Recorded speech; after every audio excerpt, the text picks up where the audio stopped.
নমস্কার সবাইকে। আজ আমি অপূর্ব স্বাদের একটা বাটার রেসিপি আপনাদের সাথে শেয়ার করব, কালো জিরে বাটা।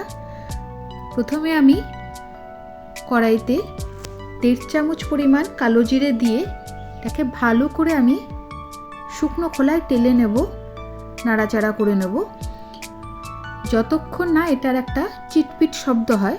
খেয়াল রাখবেন, যখন চিটপিট শব্দ হবে তখন বুঝবেন যে মোটামুটি এটা ভাজা হয়ে গেছে। এই সময় কিন্তু গ্যাসের ফ্লেমটাকে একদম কম করে দিয়ে ভাজতে হবে। কালো জিরেটাকে এবার একটা পাত্রে তুলে রাখবো, একটা প্লেটের মধ্যে তুলে রাখলাম।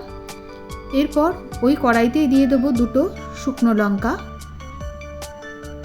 12 থেকে 14 কোয়া রসুন। আমি ছোট কোয়া রসুন ব্যবহার করেছিলাম, তাই 12-14 কোয়া রসুন দিয়েছিলাম।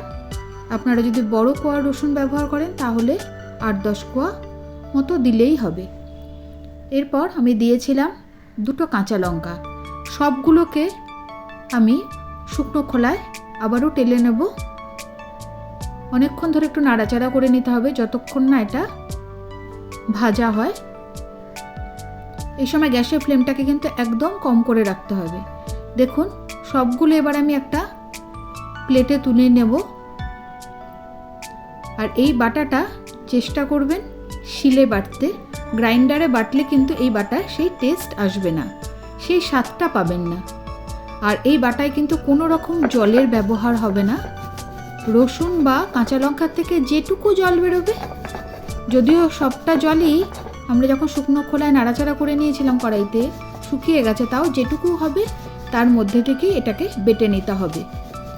একটু শুকনো হবে। অর্ধেক বেটে নিয়ে এর মধ্যে আমি দিয়ে দেবো 1/2 চামচ পরিমাণ লবণ। লবণটাকে ভালো করে এর সাথে মিশিয়ে নিয়ে আবারও আমি বেটে নেব মিহি করে, যতটা মিহি করা যায়।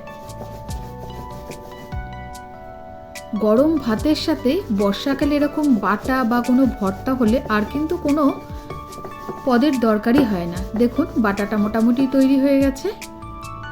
এটা আমি এবার একটা বাটির মধ্যে তুলে নেব।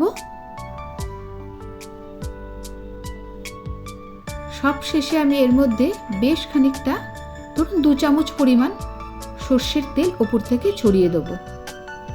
এতে স্বাদটা কিন্তু খুব ভালো হবে। রেসিপিটি কেমন লাগলো অবশ্যই কিন্তু জানাবেন, আর ভালো লাগলে শেয়ার করে দেবেন।